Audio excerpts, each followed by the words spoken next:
Welcome সবাইকে career দিশারি একাডেমির YouTube চ্যানেলে।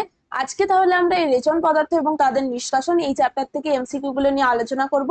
তার সাথে সাথে যা রিলেটেড টপিক গুলো থাকবে তার থিওরি পার্টটাকেও কিন্তু কভার করে যাব, যাতে ওভারঅল এই চ্যাপ্টার থেকে একটা কনসেপ্টটা আমরা তৈরি করতে পারি। তাহলে প্রথমে আমরা দেখে নিই গত কয়েক বছরে কিরকম কোশ্চেন এসছে এই চ্যাপ্টার থেকে। বিগত 3 বছর কিন্তু এই চ্যাপ্টার থেকে সেরকম কোনো কোশ্চেন আসেনি। তাও এই চ্যাপ্টারটা কিন্তু হিউম্যান ফিজিওলজি পার্ট থেকে খুবই গুরুত্বপূর্ণ। এই বছর যদি কোশ্চেন আসে হিউম্যান ফিজিওলজি থেকে, তাহলে এই চ্যাপ্টার থেকে কিন্তু একটা বা দুটো কোশ্চেন আসার চান্স খুব বেশি। তাহলে প্রথমে আমরা স্টার্ট করছি ক্যাটাগরি 1 এর কোশ্চেন দিয়ে। ফার্স্ট কোশ্চেনটা দেখে নি কি বলেছে, যে রেচন প্রক্রিয়ায় অপসারিত হয়।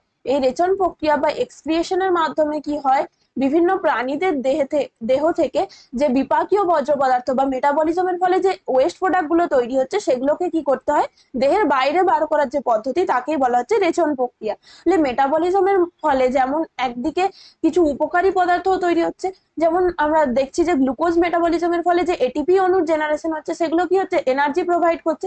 সেম ভাবে তাছাড়াও কি হবে, মেটাবলিজমের ফলে কিছু ওয়েস্ট প্রোডাক্ট তৈরি হবে। সেই ওয়েস্ট প্রোডাক্ট গুলো যদি শরীরে বা ব্লাডের মধ্যে যদি জমা হতে থাকে, সেগুলো কি হবে, শরীরের পক্ষে ক্ষতিকারক হবে। তাই একটা প্রক্রিয়া অবশ্যই থাকতে হবে যার ফলে এই যে বিভিন্ন ওয়েস্ট প্রোডাক্ট গুলোকে দেহের বাইরে যাতে নিষ্কাশন করা যায়, সেই পদ্ধতিটাকে বলা হচ্ছে এক্সক্রিশন। তাহলে মেটাবোলাইটস যেগুলো তৈরি হচ্ছে কি, কার্বন ডাইঅক্সাইড, তারপরে হচ্ছে কি বিভিন্ন যে ইউরিনের মাধ্যমে আমাদের বেশিরভাগ পরিমাণটাই কি হচ্ছে, যে ইউরিয়া তৈরি হচ্ছে অ্যামোনিয়া থেকে, সেটা কি হচ্ছে অর্নিথিন সাইকেলের মাধ্যমে কনভার্ট হয়ে যাচ্ছে ইউরিয়া। সেটা কিসের মাধ্যমে এক্সক্রিয়েট হবে, ইউরিনের মাধ্যমে। এছাড়াও হচ্ছে কি সোয়েটের মাধ্যমে বা ঘামের মাধ্যমে, আমাদের হিউম্যানের যদি কথা বলি সেক্ষেত্রে কি হবে, যে বিভিন্ন যে বিপাকীয় বর্জ্য পদার্থগুলো কিন্তু দেহের বাইরে বার করছে। তাহলে এই যে পদ্ধতিটাকে পুরোটাকে বলা হচ্ছে কি রেচন প্রক্রিয়া। এই রেচন প্রক্রিয়ার ফলে কি হবে, যে শরীরের যেগুলো এক্সেস কিছু আয়ন যদি থেকে থাকে, যেমন সোডিয়াম পটাশিয়াম, এই লেভেলগুলো যদি অতিরিক্ত পরিমাণে বেড়ে যায়, তখন সেটা কি হবে, সেই ব্যালেন্স, শরীরে সোডিয়াম পটাশিয়ামের ব্যালেন্স আনার জন্য কি হবে, এক্সেস পরিমাণ যে আয়নগুলো থাকবে সেগুলো কি হবে, ইউরিনের মাধ্যমে বেরিয়ে যাবে। সেম ভাবে এই পুরো প্রক্রিয়াটাকে যে কন্ডাক্ট করছে কি হিউম্যানের ক্ষেত্রে, সেটা হচ্ছে কি কিডনি। এগুলো হচ্ছে স্পেশালাইজ স্ট্রাকচার, কিন্তু সবার ক্ষেত্রে তো আর কিডনি প্রেজেন্ট থাকে না। তাই আমাদের কয়েকটা ইম্পর্টেন্ট মনে রাখতে হবে, যেমন ককরোচের ক্ষেত্রে বা আরশোলার ক্ষেত্রে আমরা কি দেখি, এই ধরনের এক্সক্রিটরি অর্গান হিসেবে থাকে ম্যালপিজিয়ান টিউবিউলস। ম্যালপিজিয়ান টিউবিউলস, এটা একটা খুবই গুরুত্বপূর্ণ। এছাড়াও হচ্ছে অ্যানিলিডস এর ক্ষেত্রে মনে রাখতে হবে, অ্যানিলিডস গ্রুপের যারা আছে সেই প্রাণীদের ক্ষেত্রে নেফ্রিডিয়া দেখা যায়। এই দুটো কিন্তু কোশ্চেনে প্রায়ই আসে। নেফ্রিডিয়া কাদের ক্ষেত্রে দেখা যায় বা কোন পর্বের প্রাণীদের ক্ষেত্রে দেখা যায়, সেটা হবে কি অ্যানিলিডা গ্রুপের যারা আছে তাদের ক্ষেত্রে নেফ্রিডিয়া এই এক্সক্রিটরি অর্গান হিসেবে থাকে। নেক্সট কি বলেছে, যে ইউরিকোটেলিক প্রাণী সেই সব প্রাণী যাদের নাইট্রোজেন ঘটিত বর্জ্য পদার্থ হলো, এই যে রেচনের মাধ্যমে যে নাইট্রোজেন ঘটিত বর্জ্য পদার্থগুলো শরীরের বাইরে বার করা হয়, তাহলে সেগুলো হচ্ছে কি বিভিন্ন প্রাণীদের ক্ষেত্রে আমরা দেখবো বিভিন্ন ধরনের। যেমন এই যে ইউরিক অ্যাসিড যারা হচ্ছে কি এক্সক্রিট করে তাদেরকে কি বলা হচ্ছে ইউরিকোটেলিক। তাহলে এটা কি হবে, ইউরিক অ্যাসিড। তাহলে কাদের ক্ষেত্রে আমরা এটা দেখতে পাবো, মনে রাখতে হবে রেপটাইলস, সরীসৃপদের ক্ষেত্রে, বার্ডস এর ক্ষেত্রে, আর হচ্ছে কি বিভিন্ন যে পতঙ্গ শ্রেণীর যারা আছে তাদের ক্ষেত্রে এই ধরনের ইউরিক অ্যাসিড তারা নাইট্রোজেন ঘটিত বর্জ্য পদার্থ হিসেবে অপসারিত করবে। এইখানে ধরো একটা উদাহরণ দিয়ে বলে দিল, যে কোনো একটা পতঙ্গের নাম ধরে তাদের ক্ষেত্রে নাইট্রোজেন ঘটিত বর্জ্য পদার্থ কি হবে, ইউরিক অ্যাসিড হবে। কোনো একটা পাখির নাম দিয়ে বলে দিল, তাদের ক্ষেত্রেও কি হবে, ইউরিক অ্যাসিড হবে। এটা কিন্তু খুবই গুরুত্বপূর্ণ। আর একটা কোশ্চেন আছে এখান থেকে, যে ইউরিকোটেলিক প্রাণীদের ক্ষেত্রে এই যে ইউরিক অ্যাসিড তারা অপসারণ করছে, ইউরিক অ্যাসিডটাকে নিষ্কাশন করছে, সেটা কি হবে, একটা পেস্ট লাইক, একটা থকথকে পেস্টের মতো আকারে বার করবে, পেস্ট লাইক। এটাকে খুবই গুরুত্বপূর্ণ, এইটা বলা হয় যে কাদের ক্ষেত্রে এই যে রেচন পদার্থটা কি হবে, পেস্টের মতো হবে। সেটা হবে কি, সবসময় যারা ইউরিকোটেলিক প্রাণী তাদের ক্ষেত্রে এটা দেখা যাবে। এখানে তোমাদের জন্য আমি দুটো কোশ্চেন দিচ্ছি, সেটা অবশ্যই সবাই কমেন্ট সেকশনে লিখবে, পরে আমি লাস্টে এটার অ্যান্সার গুলো বলে দিচ্ছি। কাদের ক্ষেত্রে, যে মাছেদের ক্ষেত্রে আমরা নাইট্রোজেন ঘটিত যৌগ বা নাইট্রোজেন ঘটিত বর্জ্য পদার্থ হিসেবে কি নিষ্কাশন করবে, এবং হিউম্যানের ক্ষেত্রে কি হবে, এই দুটোর অ্যান্সার লিখবে। তার সাথে হচ্ছে কি, যেমন হচ্ছে কি পতঙ্গদেরকে ইউরিকোটেলিক বলা হলে মাছেদেরকে কি বলা হবে, এবং হিউম্যানকেও সেম ভাবে কি বলা হবে, কোন ধরনের প্রাণী এবং তাদের ক্ষেত্রে যে নাইট্রোজেন ঘটিত বর্জ্য পদার্থটা কি হবে। অবশ্যই সবাই কমেন্ট সেকশনে এটার এই দুটোর অ্যান্সার লেখো, লাস্টে এই ক্লাসের শেষে আমি এই দুটোর অ্যান্সার বলে দিচ্ছি। নেক্সট কি বলেছে যে স্তন্যপ্রায়ী প্রাণীর বৃক্কীয় পিরামিড কোথায় পাওয়া যায়। তাহলে কিডনির যদি আমরা স্ট্রাকচার দেখি, সেই রেনাল পিরামিডস বা বৃক্কীয় পিরামিডস এগুলো কোথায় থাকে, মেডুলা রিজিয়ন। তাহলে কিডনির যদি স্ট্রাকচার দেখা হয়, দুটো অংশ থাকে মেনলি, হচ্ছে কি এই যে ইউরেটার তৈরি হচ্ছে এখান থেকে, তাহলে এখানে এই যে বাইরের একটা অংশ থাকে আর এখানের একটা এরকম পিরামিডের মতো অংশ থাকে কিছু। এই যে পিরামিডের মতো অংশগুলোকেই বলা হচ্ছে বৃক্কীয় পিরামিড। আর এই যেখানে বৃক্কীয় পিরামিড গুলো অবস্থান করছে সেই অংশটাকে কি বলা হয়, মেডুলা রিজিয়ন। এটা যদি মেডুলা হয়, বাইরের যে রিজিয়নটা থাকছে যেখানটাতে বৃক্কীয় পিরামিড গুলো থাকছে না, এই রিজিয়নটাকে বলা হচ্ছে, পুরো রিজিয়নটা যতটা যেখানে বৃক্কীয় পিরামিড গুলো নেই সেই রিজিয়নটাকে বলা হচ্ছে কি কর্টেক্স। দুটো হলো। আর একটা ইম্পর্টেন্ট মনে রাখতে হবে, এই যে কর্টেক্স এর যে অংশগুলো, এখানে আমি কালারটা চেঞ্জ করে নিই, এই যে বৃক্কীয় পিরামিডের মধ্যে দিয়ে যে অংশগুলো গেছে, এই যে রিজিয়ন গুলো যেখানে কর্টেক্স রিজিয়নটা বৃক্কীয় পিরামিডের মাঝখান দিয়ে প্রবেশ করেছে, সেই অংশগুলোকে বলা হবে কি কলাম অফ বার্টিনি বলা হয়। এটা কিন্তু খুবই ইম্পর্টেন্ট। বার্টিনির কলাম কোথায় দেখা যায়, এটা কোশ্চেনে আসে। কলাম অফ বার্টিনি হচ্ছে কি কিডনির মধ্যে দেখা যাবে, যে অংশগুলোতে হচ্ছে কি যে রেনাল মেডুলারি রিজিয়নের যে অংশে কর্টেক্সের যে অংশটা এই মেডুলা রিজিয়নের মাঝখান দিয়ে গেছে তাকেই বলা হচ্ছে কি কলাম অফ বার্টিনি।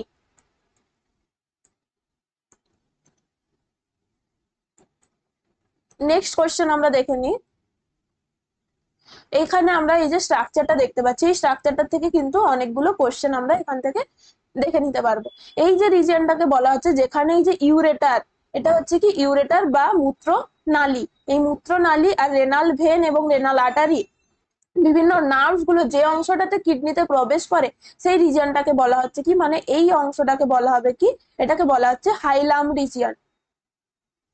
কোথায় প্রবেশ করে যদি কোশ্চেনে আসে যে মূত্র নালী এবং যে এই যে রেনাল মানে বৃক্কীয় শিরা এবং বৃক্কীয় ধমনী যেখান দিয়ে প্রবেশ করে সেই রিজিয়নটাকে বলা হচ্ছে হাইলাম রিজিয়ন। এই হাইলামের ভেতরে যে অংশটা যেখানটা এই যে ব্রড ফানেলের মতো যে অংশটা তৈরি হচ্ছে সেটাকে বলা হচ্ছে রেনাল পেলভিস বা কিডনি পেলভিস, যেখানে এটা বলেছে এই অংশটা হচ্ছে রেনাল পেলভিস। এই রেনাল পেলভিস থেকে তৈরি হচ্ছে ক্যালিক্স, এই মাইনর ক্যালিক্স এবং মেজর ক্যালিক্স। সবার প্রথমে এই যে পেলভিস থেকে তৈরি হচ্ছে কি মেজর ক্যালিক্স, এই মেজর ক্যালিক্স থেকে তৈরি হবে মাইনর ক্যালিক্স এবং দিয়ে এই যে মেডুলারি পিরামিডস গুলো তৈরি হবে। মাইনর ক্যালিক্স এর পরেই তৈরি হচ্ছে কোনগুলো, এই যে মেডুলারি পিরামিডস গুলো। আর এই বাইরের অংশটাকে আমরা বলছি কি কর্টেক্স রিজিয়ন। বাইরের রিজিয়নটা যে জায়গাটা হচ্ছে সেটা হচ্ছে কর্টেক্স। আর এই যে মাঝখান দিয়ে যেটা গেছে আগেই বললাম সেটাকে বলা হচ্ছে কি কলামস অফ বার্টিনি। আর এই ছবিটার থেকে সেরকম কিছু নেই। আর এই জিনিসটা মনে রাখতে হবে, এই যে জাক্সটা মেডুলারি গ্লোমেরুলাস কাকে বলা হবে, বা জাক্সটা মেডুলারি নেফ্রন কাকে বলা হবে, যাদের ক্ষেত্রে পরে আমি ছবিতে একটা দেখাচ্ছি যেখানে হবে কি তাদের যে লুপ অফ হেনরিটা অনেক যদি দৈর্ঘ্যটা যদি অনেক বড় হয়, তো এই সমস্ত নেফ্রনস গুলোকে কি বলা হয়, জাক্সটা মেডুলারি নেফ্রনস। নেক্সট কি বলেছে যে বিক্রিয়ার প্রধান কাজ হলো বা কিডনির মেন ফাংশনস হচ্ছে কি কি, একটা হচ্ছে আলট্রা ফিল্ট্রেশন বা পরা পরিস্রাবন, আর একটা হচ্ছে নিষ্ক্রিয় শোষণ। নিষ্ক্রিয় এবং সক্রিয় শোষণ দুটোই হয়। এখানে অপশন গুলো অনুযায়ী কোনটা হবে, বি এবং সি উভয়।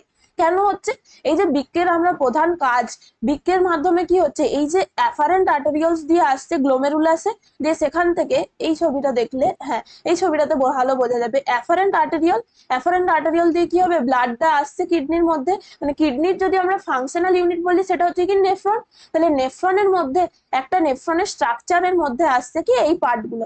প্রথমে আসছে কি অ্যাফারেন্ট আর্টেরিয়ল দিয়ে ব্লাডটা আসছে, সেটা এখানে এই যে বিভিন্ন যে ক্যাপিলারি যে জালের মতো অংশ তৈরি করছে সেটাকে বলা হচ্ছে কি গ্লোমেরুলাস। এই গ্লোমেরুলাসের পরে সেটা আবার কি যাবে, ইফারেন্ট আর্টেরিয়ল দিয়ে ব্লাডটা চলে যাচ্ছে। এই জায়গাতে কি হবে, এখানের মধ্যে ফিল্ট্রেশন হবে। ফিল্ট্রেশনের পরে কি হবে, যে ব্লাডটা আসছে এখানের মধ্যে, এখানে যদি হয় মোটামুটি আমাদের হার্টে 1 মিনিটে পাম্প করলে কতটা আসে, মোটামুটি 5000 থেকে 6000 ml কত হয়, 5000 থেকে 6000 ml ব্লাড একবার পাম্পের মাধ্যমে বডিতে পার মিনিটে এতটা হচ্ছে কি আমাদের কার্ডিয়াক আউটপুট যেটাকে বলা হয়, পার মিনিটে এতটা এমএল হার্টের মাধ্যমে পাম্প হচ্ছে। তার আমরা যদি 1/5 ধরি, 1/5 হচ্ছে কি পার মিনিটে এই যে অংশটা দিয়ে গ্লোমেরুলাসের মধ্যে আসছে, এফারেন্ট আর্টেরিয়াল দিয়ে আসছে এবং ইফারেন্ট আর্টেরিয়াল দিয়ে চলে যাচ্ছে, সেটা হচ্ছে কত 1100 থেকে 1200 এমএল। তাহলে প্রত্যেক মিনিটে 1100 থেকে 1200 এমএল ব্লাড কিন্তু হচ্ছে এই অংশটাতে কি হবে, ফিল্টার হবে। তাহলে ফিল্টারের মধ্যে যদি ব্লাড মানে এটা যেমন ফিল্টারের মধ্যে আমরা যদি জল আসে সেটা আবার কি হচ্ছে ফিল্টার হয়ে বাকি জলটা বেরিয়ে যাচ্ছে, সেইভাবে সেই রকমই প্রসেসটা কি প্রত্যেক মিনিটেই 1100 থেকে 1200 এমএল এখানে ফিল্টার হবে। দিয়ে ফিল্টার হওয়ার ফলে এই যে অংশটা দিয়ে যতটা পরিমাণ এখানে আসবে গ্লোমেরুলাস, এবং এই যে অংশটাকে বলা হচ্ছে কি বাউমেন্স ক্যাপসুল, এই গ্লোমেরুলাস এবং বাউমেন্স ক্যাপসুলকে ফিল্টার হয়ে যতটা অ্যামাউন্ট এখানে আসবে সেটাকে বলা হচ্ছে গ্লোমেরুলার ফিল্ট্রেশন, জিএফআর। জিএফআর হচ্ছে রেটটাকে বলা হচ্ছে, আর গ্লোমেরুলার ফিল্ট্রেশন জিএফ যেটাকে বলা হচ্ছে এটার পরিমাণটা হচ্ছে কত, মোটামুটি 125 ml পার মিনিট, 125 ml পার মিনিটে। তাহলে এই যে 1100 থেকে 1200 ml এই পরিমাণ ব্লাডটা গ্লোমেরুলাসে ফিল্ট্রেশন হবে, যে ফিল্টার হওয়ার পরে বেশিরভাগ পরিমাণটাই কি হচ্ছে ইফারেন্ট আর্টেরিয়াল দিয়ে চলে যাচ্ছে, এবং ফিল্টার হওয়ার ফলে যতটা পরিমাণ গ্লোমেরুলাসে এই যে বাউমেন্স ক্যাপসুলের যে এপিথেলিয়াম আছে সেটাকে ভেদ করে যতটা পরিমাণ গ্লোমেরুলার ফিল্ট্রেশন আসছে সেটার পরিমাণটা হচ্ছে কত 125 ml পার মিনিট। এটাকে যদি আমরা পার ডে তে বলি তাহলে কত আসবে, 180 লিটারের মতো আসবে পার ডে গ্লোমেরুলার ফিল্ট্রেশন, এতটা পরিমাণ। কিন্তু আবার আমরা যদি দেখি যে কতটা ইউরিনের পরিমাণ, এতটা গ্লোমেরুলার ফিল্ট্রেশন এখানে আসছে একটা যে নেফ্রনের মধ্যে, টোটাল নেফ্রনের মধ্যে কি আসছে এই এতটা পরিমাণ আসছে। কিন্তু যদি দেখা যায় আলটিমেটলি ইউরিন কত হয় আমাদের বডিতে, মোটামুটি 1.5 লিটারের মতো ইউরিন তৈরি হয়। তার মানে বোঝা যাচ্ছে কি এখান থেকে বেশিরভাগ পরিমাণ যতটা আসছে গ্লোমেরুলার ফিল্ট্রেশন সেটার আবার বেশিরভাগ পরিমাণটা পুনঃশোষিত হয়ে যাচ্ছে, যার ফলে এই যে 1.5 লিটারের মতো ইউরিন পার ডেতে তৈরি হতে পারে। সেটা আমরা পরে আবার ডিটেলসে আলোচনা করছি। তাহলে এখানে এই যে প্রসেসটা, এই যে ছাঁকনি হয়ে আসছে, এই ছাঁকনি হওয়ার প্রসেসটাকেই বলা হচ্ছে কি পরা পরিস্রাবন বা আলট্রা ফিল্ট্রেশন। তাহলে এখানে এমনই আছে কি এই এখানে মধ্যে ব্লাডটা আসছে, তাহলে এই ব্লাডটাকে যদি এই জায়গাতে আসতে হয় তাহলে আমরা দেখে নিই এখানে ধরলাম এই যে ক্যাপিলারির মধ্যে ব্লাডটা আসছে, সেটাকে যদি এখানে আসতে হয় সেই ব্লাডটাকে কি করতে হবে, এই ক্যাপিলারি এন্ডোথেলিয়ামকে পাস করতে হবে। তার সাথে সাথে কি হবে, এই যে বাউমেন্স ক্যাপসুলের একটা এপিথেলিয়াম সেল লেয়ার থাকবে, সেই এপিথেলিয়াম সেল লেয়ারকে ভেদ করতে হবে। তার সাথে সাথে হচ্ছে কি বেসমেন্ট মেমব্রেন, এই তিনটেকে ভেদ করে কি করতে হবে, এই জায়গাতে আসতে হবে। তাহলে এই যে প্রসেসটা চলছে সেটাকে বলা হচ্ছে আলট্রা ফিল্ট্রেশন। এই যে সেলগুলো দেখতে পাচ্ছি আমরা বাউমেন্স ক্যাপসুলের যে এপিথেলিয়ামে, এই সেলগুলোকে একটা স্পেশাল নাম আছে, সেগুলোকে বলা হচ্ছে পোডোসাইট সেল। এই পোডোসাইট সেলস গুলো এমন ভাবেই পরপর সাজানো থাকবে, এমন ভাবেই তাদের যে স্ট্রাকচারটা তৈরি হয়েছে যাতে মাঝখানে হচ্ছে কি ছোট ছোট ছিদ্র তৈরি হচ্ছে বা পোর তৈরি হচ্ছে, যাতে সেই যে ফিল্ট্রেটটা সেটা পাস হতে পারে। যেমন ছাঁকনির মধ্যে কি থাকে, সরু সরু যে ছিদ্র থাকে, সেম প্রসেস এই যে অংশটা একটা ছাঁকনির মতো কাজ করবে। এখানের মধ্যে দিয়ে কি হবে, যে ব্লাডের সব পরিমাণটা, যে প্লাজমা প্রোটিন বাদ দিয়ে, প্লাজমার মধ্যে যে প্রোটিন আছে সেগুলো বাদ দিয়ে বাকি সব কম্পোনেন্ট ব্লাডের সমস্ত কিছু কি করতে পারে, মানে প্লাজমার মধ্যে দিয়ে, এখানের মধ্যে দিয়ে মেনলি কি হচ্ছে যে প্লাজমাটা ফিল্ট্রেট হচ্ছে। প্লাজমা প্রোটিন বাদ দিয়ে বাকি সমস্ত গুলো কিন্তু এই ফিল্ট্রেটের মধ্যে আসতে পারে। নর্মাল কন্ডিশনে যে এই যে গ্লোমেরুলার ফিল্ট্রেটের মধ্যে কি হচ্ছে, শুধুমাত্র প্লাজমা প্রোটিন আসতে পারে না। কিন্তু সেটা যদি আমরা কোনো ডিজিজ কন্ডিশন দেখি, যেমন কি হচ্ছে কিডনি ফাংশন যদি কারোর ঠিক না থাকে, কিডনির যদি কোনো অসুখের ক্ষেত্রে হতে পারে, বা আমরা সব থেকে বেশি কমন কি হচ্ছে না উচ্চ রক্তচাপ, বেশি যদি ব্লাড প্রেশার থাকে, তাহলেও কি হয় এই যে অংশের যে ছিদ্রগুলো আছে সেগুলো সাইজে বেড়ে যাচ্ছে, এবং তার ফলে কি হচ্ছে প্রোটিনটাও কিন্তু এই গ্লোমেরুলার ফিল্ট্রেটের মধ্যে পাস হয়ে চলে আসতে পারে। এটা একটা হলো পরা পরিস্রাবন। এবং এই যে নিষ্ক্রিয় শোষণ বললাম, তাহলে এই যে 125 লিটার ml পার মিনিট বা হচ্ছে কি 180 লিটার পার ডে তৈরি হচ্ছে, সেখান থেকে ইউরিন কত হচ্ছে, মাত্র 1.5 লিটার পার ডে। তাহলে এই 180 লিটার থেকে 1.5 লিটার, প্রায় 99% কি হয়ে যায় এখানে, যে আবার পুনঃশোষিত হয়ে আমাদের বডিতে চলে আসে। সেটা নিষ্ক্রিয় শোষণ হতে পারে বা হচ্ছে এটিপি অণুর সহযোগে অ্যাক্টিভ অ্যাক্টিভ অ্যাবজর্পশন যেটাকে বলা হচ্ছে সক্রিয় শোষণের মাধ্যমে, এই দুটোর মাধ্যমে কিন্তু বডিতে বেশিরভাগ পরিমাণটা রিঅ্যাবজর্ব হয়ে যায়। নেক্সট কি বলেছে, ম্যালপিজিয়ান কর্পাসেল বা ম্যালপিজিয়ান বডি কি নিয়ে গঠিত হয়। এই ম্যালপিজিয়ান কর্পাসেল হচ্ছে কি, এই যে গ্লোমেরুলাস যেটা হচ্ছে কি, এই যে রক্তজালক যেগুলো তৈরি হয়েছিল সেই রক্তজালক গ্লোমেরুলাস, এবং এই যে ক্যাপসুল মতো যে স্ট্রাকচারটা তার চারদিকে ছিল সেই বাউমেন্স ক্যাপসুল, এই দুটোকে নিয়ে একসাথে বলা হচ্ছে কি ম্যালপিজিয়ান কর্পাসেল বা ম্যালপিজিয়ান বডি। তো এই যে আমরা স্ট্রাকচারটা দেখলাম, এই পুরোটাকে একসাথে বলা হচ্ছে কি ম্যালপিজিয়ান কর্পাসেল। এই যে ছবিটার থেকে আরেকটা জিনিস আমরা দেখতে পাচ্ছি, কি ডিফারেন্স, এই অ্যাফারেন্ট আর্টেরিওল আর ইফারেন্ট আর্টেরিওলের মধ্যে কি ডিফারেন্স আছে, এটা দেখতে পাচ্ছি যে চওড়া এবার যেটাকে বলা হচ্ছে আমরা উইথটা, সেটা হচ্ছে কি অনেক বেশি প্রশস্ত, বেশি পরিমাণ যাতে ব্লাড আসতে পারে, এবং এটা এই জায়গাটা হচ্ছে কি সরু। এটার ফলে আমরা বুঝতে পারছি কি এখানে একটা প্রেসার ক্রিয়েট হবে, যার ফলে হচ্ছে কি বেশিরভাগ পরিমাণে ফ্লুইডটা এই ফিল্ট্রেশন হয়ে এই সাইডে আসতে পারে। কারণ কি যদি এখানে একটা এখানে প্রেসার দিয়ে আসে, বেশি পরিমাণে ব্লাডটা আসছে, কিন্তু এখানে যখনই হচ্ছে কি এই যে বেরোনোর রাস্তাটা যদি সরু হয়ে যায়, তাহলে কি হবে, এই জায়গাতে একটা প্রেসার ক্রিয়েট হবে, সেই প্রেসারটার ফলেই কি হবে এইখানে সেটা ফিল্ট্রেশন প্রসেসটা হতে পারবে। নেক্সট কি বলেছে যে বৃক্কের বহির্মুখী ধমনিকা, এই ইফারেন্ট আর্টেরিয়ালকে কি বলা হচ্ছে বহির্মুখী ধমনিকা, আর এফারেন্ট কে বলা হচ্ছে কি অন্তর্মুখী ধমনিকা। তাহলে এই ইফারেন্ট আর্টেরিয়াল আর এফারেন্ট আর্টেরিয়ালস এর মধ্যে পার্থক্যটা কি আমরা দেখলাম, এফারেন্ট আর্টেরিয়ালটা সবসময় হচ্ছে কি, এখানে আমাদের কোনটা জানতে চেয়েছে যে অন্তর্মুখী ধমনিকাটার কি ক্যারেক্টারিস্টিক সেটা জানতে চেয়েছে, সেটা সবসময় হবে কি বেশি প্রশস্ত হবে, চওড়াই বেশি হবে, তার যে ডায়ামিটারটা কি হবে বেশি হবে, এবং এটা সাইজে ছোট হবে। তাহলে এটা যতটা লম্বা হবে এবং সরু হবে, আর এটা হবে কি শর্ট সাইজে হবে, কিন্তু এটা যে উইথটা এর চওড়াটা কি হবে অনেক বেশি হবে। তাহলে এটা হচ্ছে কি খুবই ইম্পর্টেন্ট একটা কোশ্চেন। নেক্সট কি বলেছে যে মানুষের বিক্রে যে গ্লোমেরুলাসের কার্যকরী পরিস্রাবন চাপ প্রায়, কার্যকরী পরিস্রাবন চাপ বা নেট প্রেসার যেটাকে বলা হচ্ছে নেট আলট্রা ফিল্ট্রেশন প্রেসার, সেটা হচ্ছে কি নেট প্রেসারটা কি করে তৈরি হবে, নেট প্রেসারটা সবসময় হচ্ছে কি তিনটা ডিফারেন্সে তৈরি হয়। মানে কি একটা হচ্ছে গ্লোমেরুলার যেটা হাইড্রোস্ট্যাটিক প্রেসার বা জিএইচপি বলতে পারি, গ্লোমেরুলার হাইড্রোস্ট্যাটিক প্রেসার, মাইনাস করব আমরা কি কোলয়েডাল প্রেসার একটা থাকবে, কোলয়েডাল অসমোটিক প্রেসার, একটা অসমোটিক প্রেসার থাকবে ওপি, প্লাস হবে কি তার যে ক্যাপসুলার হাইড্রোস্ট্যাটিক প্রেসার সিএইচপি। তাহলে এটা আমরা বলছি কোন প্রেসারটাকে আমরা কিভাবে ক্যালকুলেট করব। এই যে এখানে ছবিটাতে যদি আমরা দেখি, এটা যদি বাউমেন্স ক্যাপসুল হয়,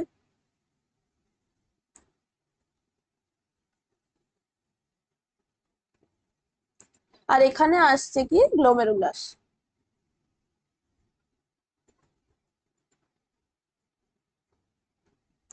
এটা হলো। তাহলে এখানে সব আগে আমরা বললাম কি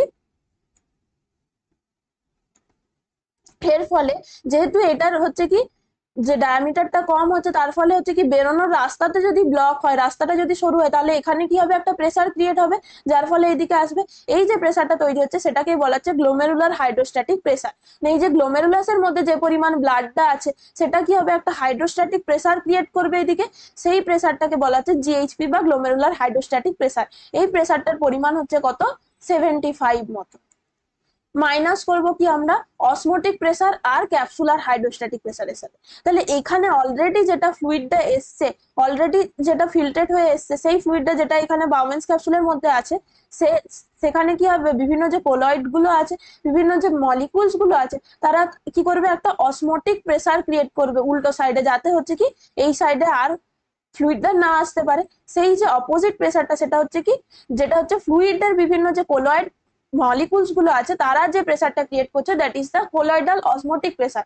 আর ক্যাপসুলের মধ্যে যে ফ্লুইডটা আছে সেটাও কি করবে একটা হাইড্রোস্ট্যাটিক প্রেসার ক্রিয়েট করবে এই প্রেসারটাকে অপোজ করার জন্য। তাহলে নেট প্রেসার হবে কি যদি এটার পরিমাণটা বেশি হবে এবং এই দুটোর টোটালটা যদি কম হয়, তাহলে আলটিমেটলি কি হবে যে ফিল্টারটা এই সাইডে আসতে পারবে, বাউমেন্স ক্যাপসুলের মধ্যে আসতে পারবে। তাহলে সেটা হচ্ছে কি অসমোটিক প্রেসারটার পরিমাণ হচ্ছে কত, এটা মোটামুটি হচ্ছে 20, আর এটা হচ্ছে ক্যাপসুলারটা হচ্ছে 30। নেট প্রেসার যেটা তৈরি হচ্ছে কত 25 mmHg মতো। এই 25 mmHg এটা হচ্ছে কি কার্যকরী চাপ। এই চাপটা যত বেশি হবে তত কি হবে, জিএফআর এর পরিমাণটা বাড়বে। তাহলে যদি অসমোটিক প্রেসার কমে বা ক্যাপসুলার হাইড্রোস্ট্যাটিক প্রেসারটা যদি কমে, এটা যদি কমে যায়, তাহলে আলটিমেটলি কি হবে, এই নেট প্রেসারটা কি হবে, বাড়বে। তাহলে এই দুটো টোটালটা যদি কমে তাহলে নেট প্রেসারটা বাড়বে। তাহলে কোন কোন কন্ডিশনে এই যে কার্যকরী চাপটা বা জিএফআর নেট প্রেসার বাড়া মানে কি, যে গ্লোমেরুলার ফিল্ট্রেশন রেটটা বাড়বে, গ্লোমেরুলার ফিল্ট্রেশনের পরিমাণটা বাড়বে। এই জিনিসগুলো মনে রাখতে হবে। নেট প্রেসার বাড়া মানে হচ্ছে কি জিএফআর বাড়বে, আর জিএফআর বাড়া মানে কি যতটা পরিমাণ ফিল্টার হচ্ছে তার পরিমাণটাও কি হবে, বাড়বে। নেক্সট কি বলেছে, প্রতিদিন কতটা পরিমাণ গ্লোমেরুলাসের পরিশ্রুত উৎপন্ন হয়। যে গ্লোমেরুলাসের পরিশ্রুত মানে কি, যেটা হচ্ছে glomerular filtration rate. Glomerular filtration rate আমরা কত দেখলাম, যে 125 ml পার মিনিট বা হচ্ছে 170 থেকে 180 লিটার পার ডে। নেক্সট কি বলেছে, যে এডিএইচ অংশগ্রহণ করে। এই এডিএইচ বা অ্যান্টি ডায়োরেটিক হরমোন এটা কোথার থেকে তৈরি হচ্ছে, এটা হচ্ছে পস্টেরিয়র পিটুইটারি থেকে তৈরি, পস্টেরিয়র পিটুইটারি থেকে তৈরি হচ্ছে। এবং সেটার মেন ফাংশন কি মনে রাখতে হবে আমাদেরকে, এই পস্টেরিয়র পিটুইটারি থেকে এটা সিক্রেট হচ্ছে এবং এটা মেনলি কাজ করে কোথায়, দূরবর্তী সংবর্ত নালিকা বা ডিস্টাল কনভলিউটেড টিউবিউলস এর উপর কাজ করবে। এবং সেখানে কি করবে, যে ইউরিনটা ডাইলিউট মানে যতটা পরিমাণে ওয়াটারটাকে যদি ইউরিনের মধ্যে বেশি থাকে, সেটাকে কি করবে, বেশিরভাগ পরিমাণ ওয়াটারটাকে এই ডিস্টাল কনভলিউটেড টিউবিউলে এসে সেটাকে রিঅ্যাবসর্বড হতে সাহায্য করবে। এই রিঅ্যাবজর্পশনের ফলে কি হবে, মূত্র থেকে জলের শোষণ ঘটে, তাহলে বেশি কনসেন্ট্রেটেড ইউরিন তৈরি হবে। কিন্তু একটা কন্ডিশন মনে রাখতে হবে, ডায়াবেটিস ইনসিপিডাস, এই ডায়াবেটিস ইনসিপিডাস এর ক্ষেত্রে কি দেখা যায়, এডিএইচ হরমোনটা ক্ষরণটা কমে যায়। ডায়াবেটিস ইনসিপিডাস এর ক্ষেত্রে কি হবে, sorry insipidus, insipidus diabetes insipidus এর ক্ষেত্রে এডিএইচটা যদি কম ক্ষরণ হয়, তাহলে কি হবে, এই যে জলের পুনঃশোষণটা হবে না, তখন কি হবে, বেশি তরল মূত্র বা লঘু মূত্র কিন্তু সেক্ষেত্রে ত্যাগ হবে। নেক্সট কি বলেছে, কোন রেচন প্রক্রিয়া পদার্থটি সব থেকে বিষাক্ত। কোন রেচন পদার্থটি এখানের মধ্যে হবে কি সব থেকে বেশি বিষাক্ত, হচ্ছে কি অ্যামোনিয়া। অ্যামোনিয়া কি হচ্ছে, অ্যামোনিয়াকে নিষ্কাশনের ক্ষেত্রে সব থেকে বেশি পরিমাণে ওয়াটার দরকার। তাহলে এটা আমরা দেখতে পাবো মেনলি মাছেদের ক্ষেত্রে, এবং যারা হচ্ছে অ্যাকোয়াটিক যে সমস্ত অ্যাম্ফিবিয়ান্স আছে তাদের ক্ষেত্রে, অ্যাকোয়াটিক বিভিন্ন অ্যানিমালস এর ক্ষেত্রে কিন্তু আমরা দেখতে পাবো, অ্যাকোয়াটিক যারা আছে অ্যাম্ফিবিয়ান্স এদের ক্ষেত্রে। তাহলে একটার অ্যান্সার তোমরা পেয়ে গেছো। আগে কোয়েশ্চেনটা বলেছিলাম কি, এই মাছেদের ক্ষেত্রে কোন ধরনের নাইট্রোজেন ঘটিত যে বর্জ্য পদার্থ নিষ্কাশন হয়, সেটা হবে কি অ্যামোনিয়া, তাই এদেরকে বলা হয় অ্যামনিওটেলিক। এটার অ্যান্সারটা পেয়ে গেছো। সেম ভাবে ইউরিয়া হচ্ছে কাদের ক্ষেত্রে, হিউম্যানের ক্ষেত্রে পাবো। এবং এই যে ইউরিয়াটা হচ্ছে কি সব থেকে কম বিষাক্ত, কারণ কি ইউরিয়া নিষ্কাশনের ক্ষেত্রে সব থেকে কম পরিমাণে কিন্তু জলের প্রয়োজন হয়। তার জন্য হিউম্যানদেরকে ক্ষেত্রে কি বলা হয়, ইউরিওটেলিক বলা হয়। এটা কিন্তু এই দুটো কোশ্চেনের অ্যান্সার তোমরা পেয়ে গেলে। তাহলে আশা করছি তোমরা সবাই সঠিক অ্যান্সার করেছিলে। নেক্সট তাহলে এখান থেকে আর কি মনে রাখতে হবে কি, যেহেতু এরা জলে বসবাস করে, তাহলে সেখানে জলটা হচ্ছে কি বেশি পরিমাণে তারা ব্যবহার করতে পারছে, তাই কি হচ্ছে সহজে তারা এই যে অ্যামোনিয়াটাকে কি করতে পারবে, ডিজলভ করতে পারবে এবং দেহের বাইরে বার করতে পারবে। নেক্সট কি বলেছে, যদি মূত্রের মধ্যে আরবিসি পাওয়া যায়, মূত্রের মধ্যে কিন্তু স্বাভাবিকভাবে কোনো প্রোটিন পাওয়া যায় না, কোনো গ্লুকোজ পাওয়া যায় না, কোনো কি হচ্ছে কিনা এ ধরনের ব্লাড সেল বা আরবিসি পাওয়া যায় না। এগুলো হচ্ছে কি কোনো ডিজিজ কন্ডিশন বা কোনো ম্যালফাংশনিং এর ক্ষেত্রে যদি পাওয়া যায়, সেই কন্ডিশনটাকে যদি আরবিসি পাওয়া যায় বা ব্লাড পাওয়া যায়, সেটাকে বলা হচ্ছে হিমাচুরিয়া। যদি গ্লাইকোসুরিয়া কখন বলা হবে, যদি গ্লুকোজ পাওয়া যায় ইউরিনের মধ্যে। সেটা মেনলি আমরা দেখি কোন ক্ষেত্রে, ডায়াবেটিস মেলাইটাস এর ক্ষেত্রে। খুবই গুরুত্বপূর্ণ এই কোশ্চেনটা, কোন ক্ষেত্রে আমরা মূত্রে যে গ্লুকোজ বর্তমান থাকে, সেটা হচ্ছে কি ডায়াবেটিস এর ক্ষেত্রে, ডায়াবেটিস মেলিটাস এর ক্ষেত্রে কিন্তু গ্লুকোজ পাওয়া যায়। এরপর হচ্ছে অ্যানিউরিয়া কাকে বলে, অ্যাবসেন্স অফ ইউরিন। কারোর যদি ইউরিন সে পাস করতে না পারে কোনো কারণে, সেটা হতে পারে কিডনি কাজ করছে না বা ব্লাডারের কোনো জায়গায় যদি কোনো অবস্ট্রাকশন থেকে থাকে, যে কোনো কারণে যদি ইউরিন পাস করতে না পারে, তাকে বলা হচ্ছে অ্যাবসেন্স অফ ইউরিনেশনকে বলা হয় কি অ্যানিউরিয়া। আর কিটোনিউরিয়া হচ্ছে কি, যখন ইউরিনের মধ্যে কিটোন বডিজ প্রেজেন্ট থাকবে। এই অপশনগুলো তাহলে যে কোনো এই ধরনের ডিজিজ কন্ডিশন তুলে দিয়ে দিতে পারে, যে কিটোনিউরিয়া কোন ক্ষেত্রে পাওয়া যাবে, যদি ইউরিনের মধ্যে কিটোন বডিজ আসে তখন তাকে বলছি আমরা কি কিটোনিউরিয়া। নেক্সট কি বলেছে যে মানবদেহের বৃক্ক দ্বারা সম্পন্ন রেচনের ক্ষেত্রে কোন বাক্যটি সঠিক। তাহলে হিউম্যানের ক্ষেত্রে আমরা যদি দেখি, এই যে বৃক্কের মাধ্যমে মানে হচ্ছে কি নেফ্রনের মাধ্যমে হচ্ছে, এই নেফ্রনের বিভিন্ন অংশ আছে যেগুলো হচ্ছে বিভিন্ন কাজে লাগে। যেমন এই যে স্ট্রাকচারটা আমরা দেখবো এখানে, এটা আমরা দেখলাম কি এই অংশটাকে বলছি আমরা ম্যালপিগিয়ান বডি। তারপরে আসছে কি নিকটবর্তী সংবর্ত নালিকা, এই যে পিসিটি অংশটা আছে। তারপরে আসছে হেনলিস লুপ, তার মধ্যে একটা অধোগামী থাকবে, একটা ঊর্ধ্বগামী থাকবে অংশ, এটা হচ্ছে অ্যাসেন্ডিং লিম্ব, আর একটা হচ্ছে ডিসেন্ডিং লিম্ব আর অ্যাসেন্ডিং লিম্ব, এটা হলো। তারপরে আসছে কি ডিস্টাল কনভলিউটেড টিউবুল বা দূরবর্তী সংবর্ত নালিকা, আর এই যে লম্বা অংশটা সেটাকে বলছি কি আমরা কালেক্টিং ডাক্ট বা সংগ্রাহী নালিকা। তাহলে এই যে অংশগুলো তার যে প্রত্যেকটার আলাদা আলাদা কিন্তু বিভিন্ন ফাংশন আছে। তাহলে এখানে বলেছে কি যে কোন বাক্যটি সঠিক, দূরবর্তী সংবর্ত নালিকা HCO3- বা বাইকার্বনেট পুনঃশোষণে অক্ষম, এটা ভুল আছে। কিছুটা পরিমাণে, বেশিরভাগ বাইকার্বনেটটা কোথায় হচ্ছে নিকটবর্তী সংবর্ত নালিকাতে পুনঃশোষণ হয়, কিন্তু কম পরিমাণে হলেও দূরবর্তী সংবর্ত নালিকাতেও কিন্তু বাইকার্বনেট আয়নের পুনঃশোষণ দেখা যায়। এরপরে বলেছে কি ইলেকট্রোলাইট গুলি হেনরিস লুপের ঊর্ধ্ব বাহুতে অভেদ্য, এটা ভুল আছে। Na+Cl- এগুলো হচ্ছে কি সবসময় এই যে ঊর্ধ্ব বাহুতে তারা ভেদ্য বা পারমিয়েবল, উল্টোটা এখানে দিয়েছে। এবং জল যেটা হচ্ছে হেনরিস লুপের নিম্ন বাহুতে অভেদ্য, এটা হচ্ছে কি ঊর্ধ্ব বাহুতে জল হচ্ছে কি ইম্পারমিয়েবল হবে, আর নিম্ন বাহুতে, নিম্ন বাহু বা যেটাকে বলা হচ্ছে আমরা ডিসেন্ডিং লিম্ব, সেখানে হচ্ছে কিনা কোনো ইলেকট্রোলাইটস পারমিয়েবল হবে না। তাহলে দুটো উল্টো ফাংশন গুলো দেওয়া আছে। ইলেকট্রোলাইটসটা কোথায় হবে, নিম্ন নিম্ন বাহুতে অবদ্ধ হবে, আর জলটা হচ্ছে ঊর্ধ্ব বাহুতে অবদ্ধ হবে। তাহলে উল্টোটা দিয়েছে, এই অপশন গুলো হবে না। অপশন ডিটা এখানে কি হবে কারেক্ট, যেটা বলেছে কি সাধারণত 99% গ্লোমেরুলার পরিশ্রুত বৃক্কীয় নালিকা কর্তৃক পুনঃশোষিত হয়, যেটা আমি আগেই বললাম। এই যে 99%টা পুনঃশোষিত হয়ে যায়, তার মধ্যে আবার দেখা যাচ্ছে যে পিসিটির মধ্যে বা নিকটবর্তী সংবর্ত নালিকার মধ্যে 70 থেকে 80% কিন্তু এখানেই পুনঃশোষিত হয়ে যায়। বাকি অংশটা আমরা হেনরিস লুপ, ডিসিটি আর যে কালেক্টিং ডাক্টে গিয়ে হচ্ছে, কিন্তু বেশিরভাগটাই কোথায় হয়ে যাবে, পিসিটিতে। আরেকটা গুরুত্বপূর্ণ কোশ্চেন কিন্তু এখান থেকে মনে রাখতে হবে যে পিসিটির ক্ষেত্রে, পিসিটিতে কি থাকে, ব্রাশ বর্ডার এপিথেলিয়াম। তাহলে একটা কোশ্চেন আসে এখান থেকে যে ব্রাশ বর্ডার এপিথেলিয়াম কোথায় পাওয়া যায়, ব্রাশ বর্ডার কিউবয়েডাল এপিথেলিয়াম, এটা খুবই ইম্পর্টেন্ট মনে রাখতে হবে, কিউবয়েডাল এপিথেলিয়াম। তাহলে ব্রাশ বর্ডার এপিথেলিয়াম মানে হচ্ছে কি, তারা হচ্ছে কি এই রকম, এই যে এটা যদি আমরা বলি একটা সেল, তাদের ক্ষেত্রে কি হবে, এরকম যে সিলিয়েটেড স্ট্রাকচার থাকে, যার ফলে হচ্ছে কি সব থেকে বেশি পরিমাণে রিঅ্যাবজর্পশনের সারফেসটা যাতে বেশি করতে পারে, তার জন্য এরকম স্পেশালাইজ স্ট্রাকচার তৈরি হয়েছে। এখানে কি হচ্ছে, পিসিটিতে মনে রাখতে হবে সব থেকে বেশি পরিমাণে রিঅ্যাবজর্পশন হয়, আর এখানেই হচ্ছে কি ব্রাশ বর্ডার এপিথেলিয়াম বা cuboidal, brush border cuboidal epithelium কোথায় প্রেজেন্ট থাকে, এই নিকটবর্তী সংবর্ত নালিকার মধ্যে।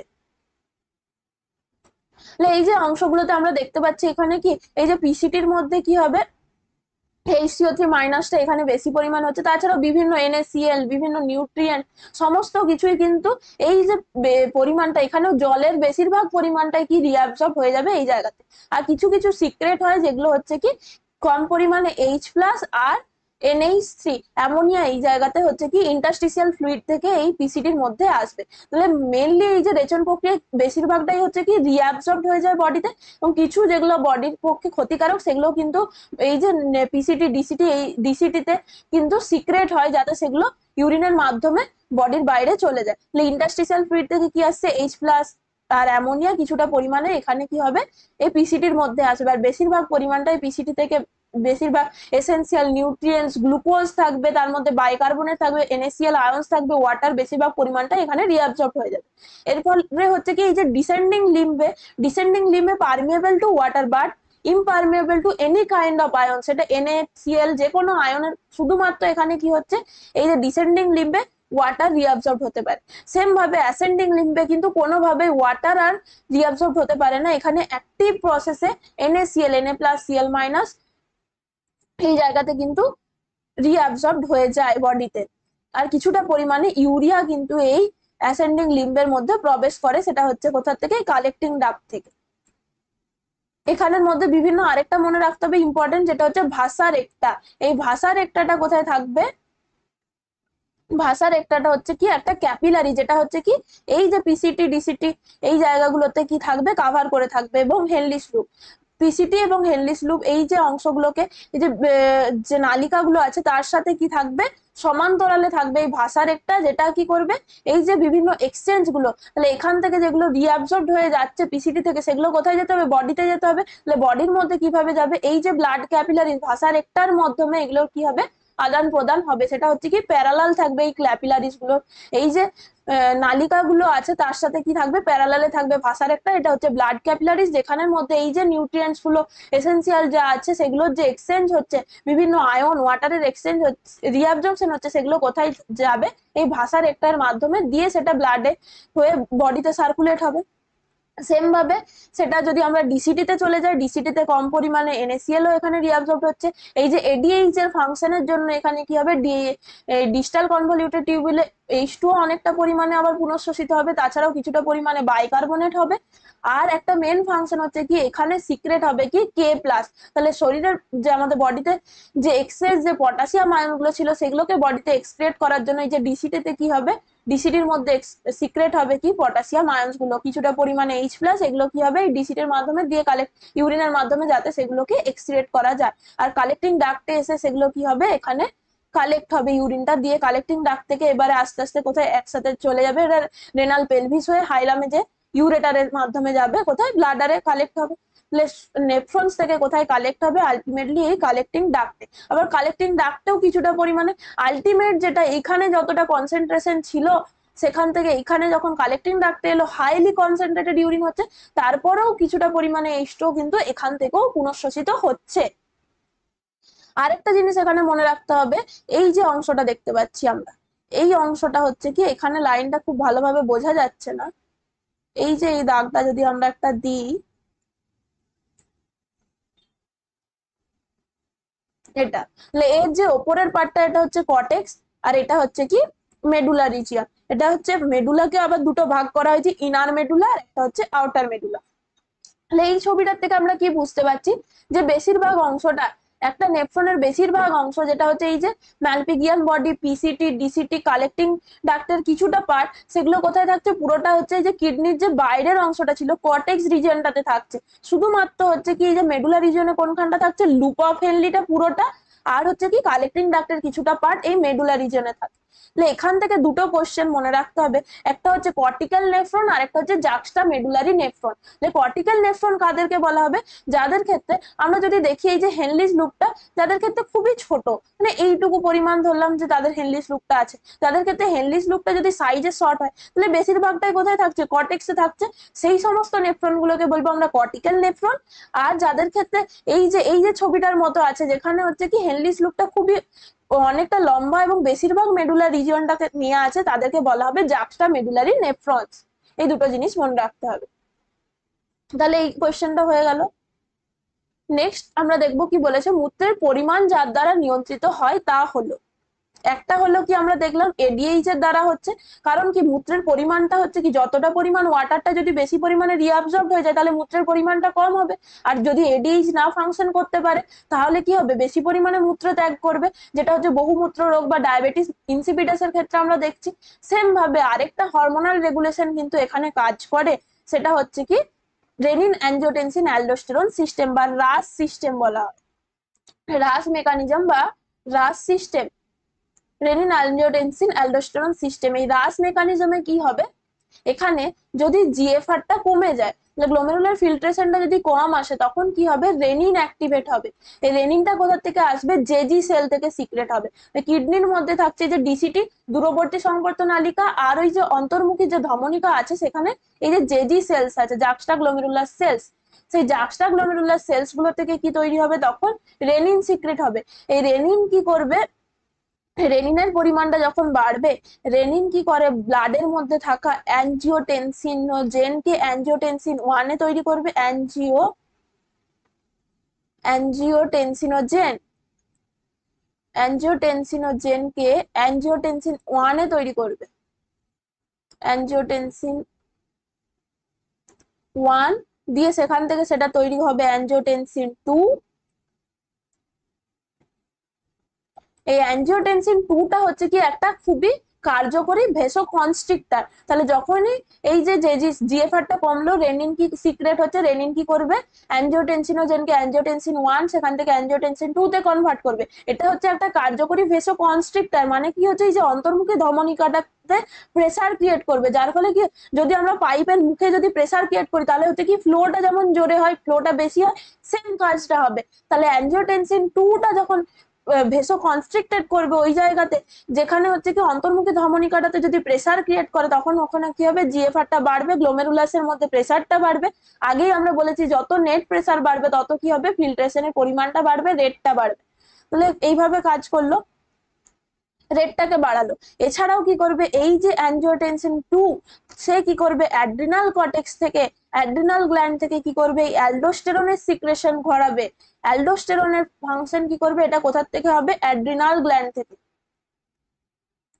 এই অ্যাড্রিনাল গ্ল্যান্ড থেকে যখনই অ্যালডোস্টেরন সিক্রেশন হবে, অ্যালডোস্টেরনের ফাংশনস হচ্ছে কি, অ্যালডোস্টেরনের ফাংশনস মনে রাখতে হবে, সেটা হচ্ছে কি এনে সোডিয়াম আর ওয়াটারের রিঅ্যাবজর্পশন করায়। সোডিয়াম এনএ প্লাস আর H2O, সোডিয়াম আর ওয়াটারের রিঅ্যাবজর্পশন করবে। তাহলে যদি অ্যালডোস্টেরন সিক্রেশন হয় তাহলে কি হবে, বেশি পরিমাণে সোডিয়াম আর ওয়াটারের রিঅ্যাবজর্পশন হবে। এটা কোথায় হবে, ডিসিটিতে গিয়ে, ডিসিটিতে ডিস্টাল কনভলিউটেড টিউবিউল বা দূরবর্তী সংবর্ত নালিকাতে সোডিয়াম আর ওয়াটারের রিঅ্যাবজর্পশন ঘটাবে কি অ্যালডোস্টেরন, যদি বেশি পরিমাণে সিক্রেট হয়। তাহলে এই যখনই Na+H+ রিঅ্যাবজর্পশন বেশি হবে, স্বাভাবিকভাবে মূত্রের পরিমাণটা কমবে। তাহলে এই অ্যালডোস্টেরন এবং এডিএইচ দুটোই কিন্তু মূত্রের পরিমাণকে নিয়ন্ত্রণ করে। এই মেকানিজমটা কিন্তু খুবই গুরুত্বপূর্ণ, এটা মনে রাখতে হবে, রাস মেকানিজম। নেক্সট কি বলেছে, যে নেফ্রনের যে অংশটি সোডিয়ামের সক্রিয় পুনঃশোষণের জন্য দায়ী সেটি হলো, নেফ্রনের কোন অংশটা আমরা দেখলাম, যেটা হচ্ছে কি সক্রিয় পুনঃশোষণ হচ্ছে Na+Cl- সেটা হবে কি ঊর্ধ্বগামী যে বাহু, এটা হবে এই জায়গা, অপশন এ কারেক্ট হবে। নেক্সট কি বলেছে, সারণী 1 এবং সারণী 2 এর মধ্যে মিল করতে বলেছে। তাহলে গ্লাইকোসুরিয়া মানে কি, গ্লুকোজে মূত্রে গ্লুকোজের উপস্থিতি, অপশন 4। গার্ড কাকে বলা হচ্ছে, গার্ড হচ্ছে কি যখনই হচ্ছে কি কোনো জয়েন্ট স্পেসে, এই যে বললাম বিভিন্ন যে মেটাবোলাইটস গুলো, ইউরিক অ্যাসিড, এটা যদি বডিতে জমা হতে থাকে তাহলে বিভিন্ন জয়েন্ট স্পেসে যখন এগুলো জমা হবে তখন সেই ডিজিজ কন্ডিশনটাকে বলা হচ্ছে গার্ড। নেক্সট এই যে গাঁটে ব্যথা বা জয়েন্ট পেন বলা হচ্ছে, সেটা হচ্ছে কি এই কারণে হয়। নেক্সট কি বলেছে, রেনাল ক্যালকুলি বা বলা হচ্ছে যেগুলো কিডনি স্টোন, এই রেনাল ক্যালকুলি বা কিডনি স্টোন সেগুলো হচ্ছে মেনলি অক্সালেট জাতীয় যে বিভিন্ন পদার্থগুলো, ক্যালসিয়াম অক্সালেট, ক্যালসিয়াম কার্বনেট, সেগুলো হচ্ছে ক্যালাসিত লবণ হয়ে যে শক্ত পাথরের মতো জমা হয়, সেগুলোকেই বলা হচ্ছে কিডনি স্টোন বা রেনাল ক্যালকুলি। এগুলো আর কিছুই না, যখনই হচ্ছে কি বিভিন্ন অক্সালেট জাতীয় যে লবণগুলো আছে, কার্বনেট, সেগুলো যখন কিডনির মধ্যে জমা হতে থাকছে, সেগুলোই হচ্ছে কি রেনাল ক্যালকুলির আকার নেয়। নেক্সট হচ্ছে গ্লোমেরুলার নেফ্রাইটিস, এটা হচ্ছে কি এই যে গ্লোমেরুলাস অংশটা, সেটা হচ্ছে কোনো কারণে যদি ইনফেকশনের জন্য হতে পারে, যদি সেখানে ইনফ্লামেশন তৈরি হয় সেটাকে বলা হচ্ছে কি গ্লোমেরুলার নেফ্রাইটিস। নেক্সট কি বলা হচ্ছে, তাহলে এখানে কি হবে, অপশন এ টা হচ্ছে 4, বি এরটা হচ্ছে 1, তাহলে কোনটা হবে, অপশন ডি কারেক্ট। আশা করছি তোমরা সবাই এই কোশ্চেন গুলো খুব ভালোভাবে বুঝতে পারছো।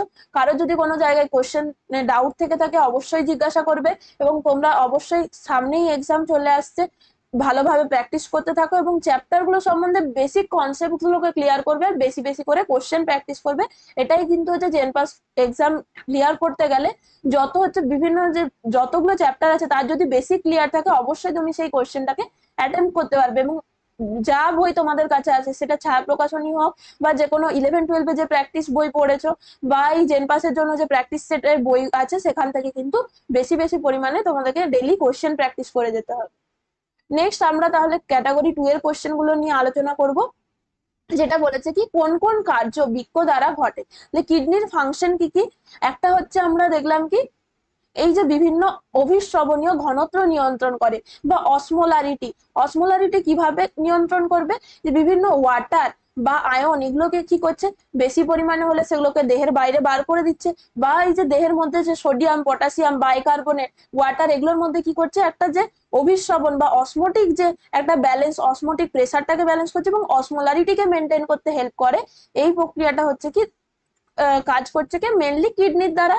নেক্সট হচ্ছে কিছু হরমোন উৎপাদন করে, মেন মনে রাখতে হবে কি, একটা আমরা দেখলাম রেনিন, আরেকটা হবে কি এরিথ্রোপয়েটিন, এটা একটা খুবই গুরুত্বপূর্ণ হরমোন। এই এরিথ্রোপয়েটিন কি করবে, যে বোন ম্যারো থেকে যখন আরবিসি উৎপাদনে কিন্তু হেল্প করে, তাহলে আরবিসি প্রোডাকশনে যে হরমোনটা কাজ করে সেটা হচ্ছে এরিথ্রোপয়েটিন। এটা কোথা থেকে তৈরি হবে, কিন্তু এটা কিডনি থেকে তৈরি হবে, সেটা হবে। নেক্সট কি বলেছে, যে দেহ তরলের অম্ল ক্ষারের ভারসাম্য নিয়ন্ত্রণ করে। তাহলে ইউরিনের যদি আমরা পিএইচ দেখি কত, স্লাইডলি অ্যাসিডিক হয়, মোটামুটি 6 এর মতো হয়। তাহলে 6 এর মতো যদি হয়, তাহলে এই যে পিএইচটাকে মেনটেন করে রাখতে হচ্ছে, তাহলে অম্ল ক্ষারের বিভিন্ন যে বাফার আছে, একটা হচ্ছে কি বাইকার্বনেট বাফার, একটা হচ্ছে ফসফেট বাফার। এই দুটো বাফার মেনলি এই যে এক্সক্রিয়েটরি প্রসেসে কাজ করে। তাহলে কি করবে, এই যে ব্লাডের মধ্যে কোনো ব্লাডের একটা নির্দিষ্ট পিএইচ আছে, সেই পিএইচটা যদি মেনটেন না হয় তাহলে কি হবে, অ্যাসিডোসিস বা অ্যালকালোসিস কন্ডিশন হবে, সেটা আগের দিনে আমরা বলেছি। তাহলে এই যে গুলোকে যদি কন্ট্রোল করতে হয়, এখানে যে বাইকার্বনেট আয়নের যে পুনঃশোষণ হচ্ছে, বা হচ্ছে কি এই যে H+K+, এই যে বিভিন্ন বাইকার্বনেট ছাড়াও হচ্ছে কি এখানে ফসফেট HPO4 2-, এটাও কি করবে, বিভিন্ন যে ফসফেট অম্লগুলোকে কি করবে, ইউরিনের মাধ্যমে কিন্তু দেহের বাইরে বার করবে। এইভাবে কি করছে, যে ব্লাডের একটা যে নির্দিষ্ট পিএইচটাকে মেনটেন করবে, তার সাথে ইউরিনের পিএইচটাও কিন্তু এই পিএইচটাকে মেনটেন করতে হবে। তার জন্য বডির যদি স্বাভাবিকভাবে এই যে অম্লক্ষারের ভারসাম্য নিয়ন্ত্রণ করতে বাফার সিস্টেমে কাজ করবে, এবং বাফার গুলো কাজ করার জন্য একটা ফাংশন করতে হবে, কি কিডনির ফাংশনটাকে নর্মাল থাকা খুব প্রয়োজন। নেক্সট বলেছে কি কোন কোন অবস্থায় জিএফআর বৃদ্ধি পাবে। একটা বলেছে কি রক্তচাপ বৃদ্ধি পেলে, অবশ্যই রক্তচাপ ব্লাড প্রেসারটা যদি বাড়ে, যে যখন আমরা দেখলাম অন্তর্মুখী ধমনিকায় প্রেসারটা বাড়ছে, তখন ওখানে কি হবে, বেশি পরিমাণে জিএফআর যাচ্ছে। জিএফআর ওখানে যদি গ্লোমেরুলাসের মধ্যে প্রেসার ক্রিয়েট হয়, তাহলে অবশ্যই বেশি পরিমাণে ফিল্টার যাবে। সেম ভাবে রক্তচাপ বৃদ্ধি পেলে হবে। এছাড়াও হচ্ছে কি পরিশ্রুত তরলের অভিস্রবণ চাপ হ্রাস পেলে, আমরা দেখেছিলাম কি বলেছিলাম, এই যে GHP minus osmotic pressure OP plus CHP capsular hydrostatic pressure, এই দুটোকে যদি কমে মিলিতভাবে, তাহলে আলটিমেটলি নেট প্রেসারটা কি হবে, বাড়বে।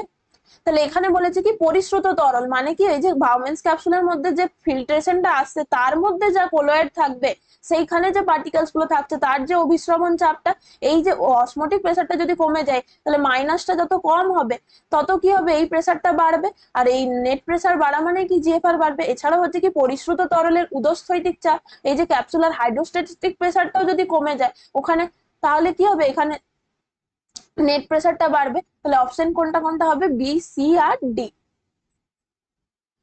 নেক্সট কি বলেছে, যে ত্বককে রেচনাঙ্গ বলে কারণ কি। তাহলে কেন স্কিনকেও আমরা রেচনাঙ্গ বলছি, আমরা তো দেখলাম যে হিউম্যানের ক্ষেত্রে মেন আমরা রেচনাঙ্গ হিসেবে কি কাজ করছে কিডনি, কিন্তু এছাড়াও হচ্ছে কি ত্বক একে আমরা কেন ফুসফুসকেও কিন্তু রেচনাঙ্গ বলা হয়, যেহেতু সেটা কার্বন ডাইঅক্সাইডের এক্সক্রিয়েশনে হেল্প করে, তাই ফুসফুসকেও কিন্তু রেচনাঙ্গ বলা হয়। ত্বককে কেন রেচনাঙ্গ বলা হয়, এক হচ্ছে ঘাম নিঃসরণ করে, ঘামের মাধ্যমে বিভিন্ন এই যে অম্লগুলো আছে, যেগুলো এক্সেস আছে, সেগুলোকে কি করবে, সোডিয়াম পটাশিয়ামের পরিমাণ যদি বেড়ে যায়, সেগুলোকে দেহের বাইরে বার করে।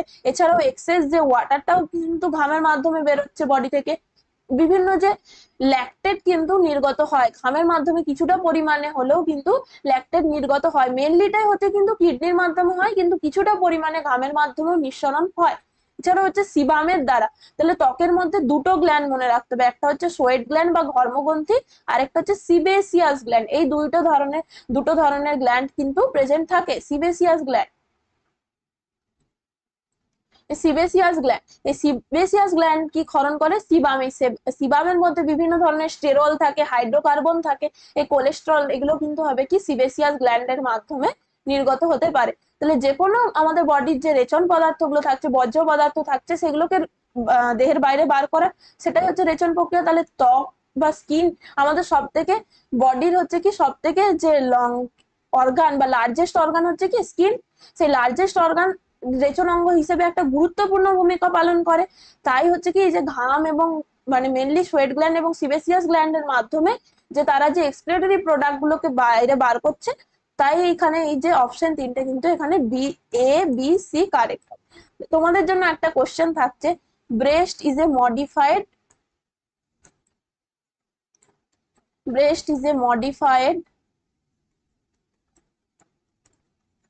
কি, ব্রেস্ট কে বা স্তনগ্রন্থিকে কি মডিফাইড কোন, সেটা সোয়েট গ্ল্যান্ড না মডিফাইড সিবেসিয়াস গ্ল্যান্ড। এটার কোশ্চেনটার অ্যান্সার তোমরা কমেন্ট সেকশনে অবশ্যই লিখবে।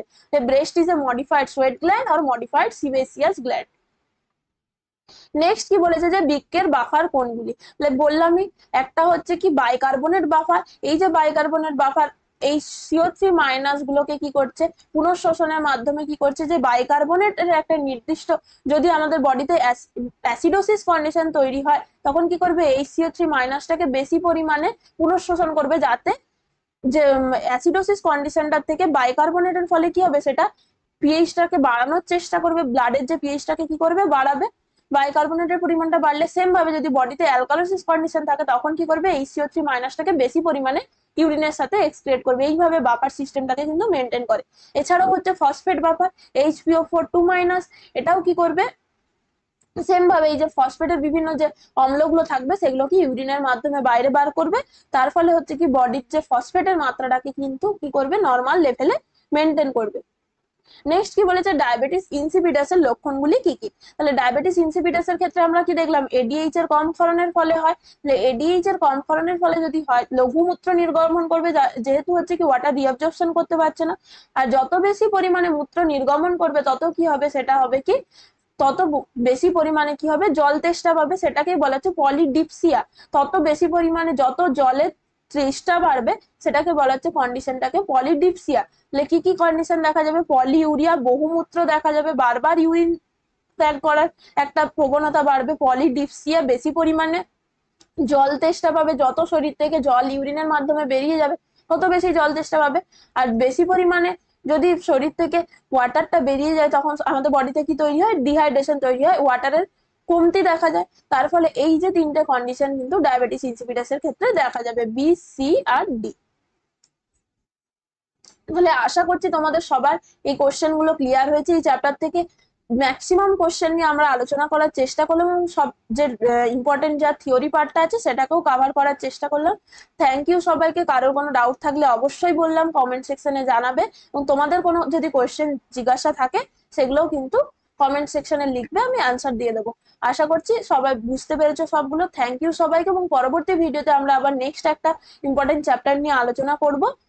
পরবর্তী ভিডিওগুলো সবাই সাথে থাকবে, এবং অবশ্যই আগের বছরের যা যা ভিডিও আছে এবং আগের দিনে যে আমরা নিঃশ্বাস প্রশ্বাস এবং শ্বসন যে চ্যাপ্টারটা নিয়ে আলোচনা করেছিলাম, সেটা যদি কেউ এখনো সেই চ্যাপ্টারের ক্লাসটা না করে থাকো তাহলে অবশ্যই দেখবে। ওইখানে আমরা অনেকগুলো ইম্পর্টেন্ট কনসেপ্ট নিয়ে আলোচনা করেছি।